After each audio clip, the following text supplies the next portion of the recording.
One of the presidents of a big country stood up and said, well, sir, if we don't pay and we're attacked by Russia, will you protect us? I said, you didn't pay? You're delinquent?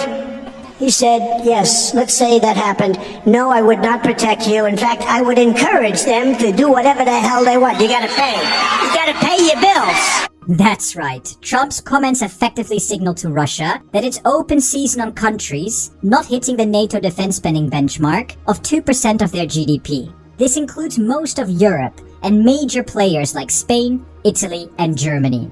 Additionally, if Trump wins the presidency, he could try to leave NATO, given his skepticism about its value. On top of that, Europe is at war, with Russia's invasion of Ukraine entering its third year with no end in sight. Russia is reportedly enhancing its military strength, including an increase in artillery and armored vehicles, potentially shifting the balance in its favor.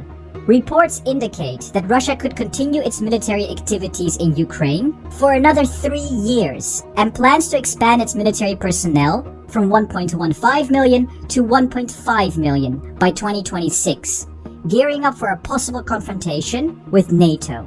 In response, the European continent is getting very nervous, with calls all over Europe for more defense spending and cooperation. Russia's invasion has also been a wake-up call for Europe.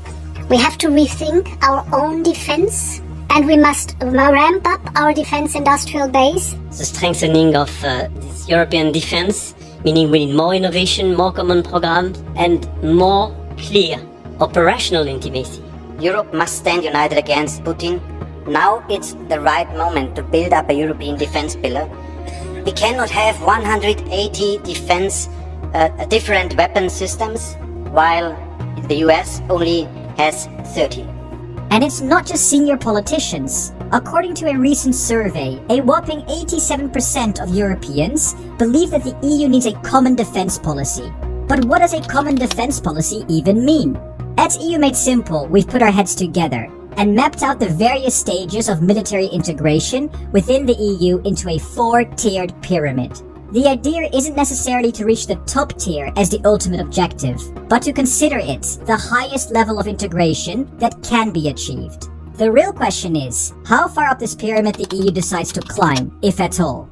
Before diving deeper into European defense, have you ever considered the importance of defending your personal digital territory? Because that's where Guardio, our sponsor, comes into the picture, offering the very best online protection. Let me tell you why.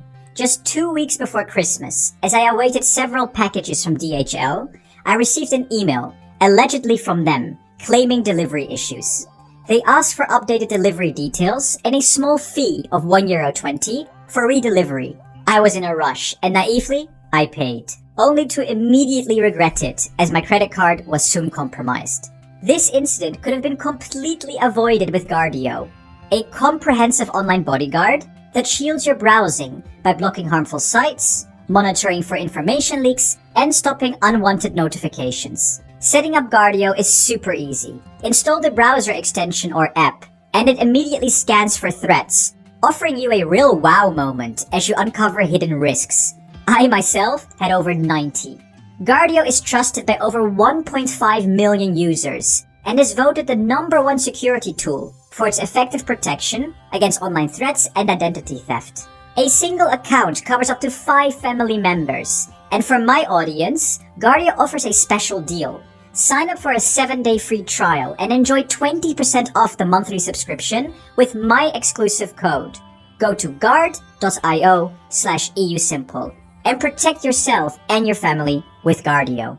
Now let's get back to European defense and our beautiful pyramid, where we'll explore the various tiers of potential EU military integration. The base of our pyramid is essential. All European countries must align on foreign policy. This step is crucial. Without it, European countries will never reach consensus on key issues, such as military missions or defense budgets. As we move up our pyramid, the next stage involves deeper cooperation within the EU in specific areas. First, the EU could pool together resources for a joint defense budget to enhance military capabilities and funding for joint exercises.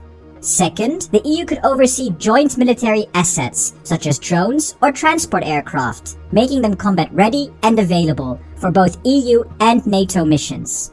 Third, the EU could encourage industries across member states to cooperate, aiming to fortify Europe's defense sector. And fourth, the EU could encourage shared procurement, with EU countries buying together to leverage economies of scale. According to McKinsey & Company, this approach could slash equipment costs by 30%, saving Europe around 15 billion euros each year. There are many other areas of cooperation, but these are some of the main ones.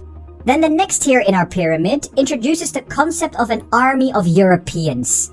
Think of this as a collective force of, let's say, 60,000 soldiers from various EU countries, equipped and training together. This force would complement, not replace, national armies, offering a way for countries to blend some of their military capabilities into a larger EU effort while still retaining their individual forces. Now, reaching the top of our pyramid, we have the concept of a full-blown EU army. This is about building a unified military from the ground up, drawing on the EU's population to form a single cohesive force. It's obviously a long-term vision that would require developing new training regimes, strategies, and crucially, EU structures. Initially, this would depend on support from the militaries of member states, but the aim could eventually be to have one single unified force representing all of Europe. By this point, many of you are probably thinking that the EU is already active in multiple tiers. And you are right. The EU has agreements to try and align foreign policy, PESCO for collaborative projects, and a 13 billion euro defense fund for R&D. And even in Tier 3, there are the EU battle groups consisting of 1,500 soldiers for rapid crisis response. It all sounds promising, right? But unfortunately, there's a significant snag in how these initiatives are playing out in reality. The root of the issue traces back to the foundational tier, achieving a truly unified foreign policy. Consider the European battle groups, which were introduced in 2007. But guess what? They have never been deployed. There have been critical moments, such as the conflict in the Congo in 2008, the upheaval in Libya in 2011, and the prolonged engagement in Afghanistan, where the deployment of battle groups could have made significant impact. The big problem, you ask? Well, it's all about unanimity. Every one of the 27 EU countries has to agree before any action can be taken. And if even one country says no, nothing happens. This makes it really tough for the EU to act fast or use rapid response teams, like the European battle groups, even when they're needed. This is why there's also a tier that you probably did not expect, Tier 0, reflecting the current predominant state of the EU, relying mainly on national foreign policies and armies. At EU Made Simple, we firmly believe that we need to give up some national sovereignty in favor of European sovereignty, so that we can effectively counter global powers like China, Russia, and the United States. As individual nations, we are irrelevant, even France and Germany. But as a united European continent of around 700 million people, we cannot be ignored. We're not insisting on reaching Tier 4, but we believe to ensure our security, we have to aim for Tiers 1 and 2 in the upcoming election cycle.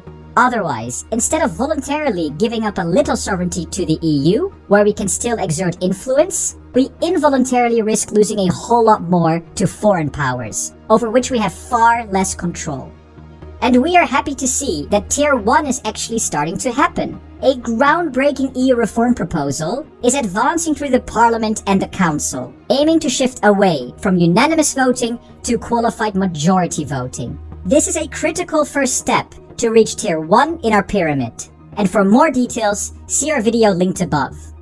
Europe's leaders are also waking up.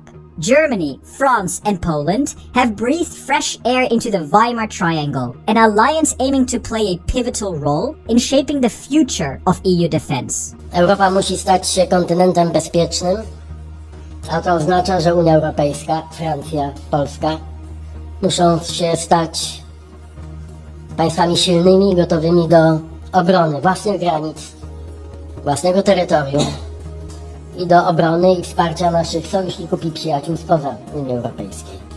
But on defense issues, the three capitals simply do not see eye to eye. First off, When it comes to supporting Ukraine financially, the contributions vary widely. Germany has pitched in 17 billion euros, Poland 3 billion euros, while France has added just 0.5 billion euros, leaving Germany less than pleased. Then there's the question of how to fund European defense. Macron is keen on introducing EU defense bonds to encourage spending, but Germany, with its well-known dislike for debt, isn't thrilled about the idea. Lastly, on the topic of European unity, Macron's vision includes grand plans for things like an EU aircraft carrier fleet and a nuclear defense strategy.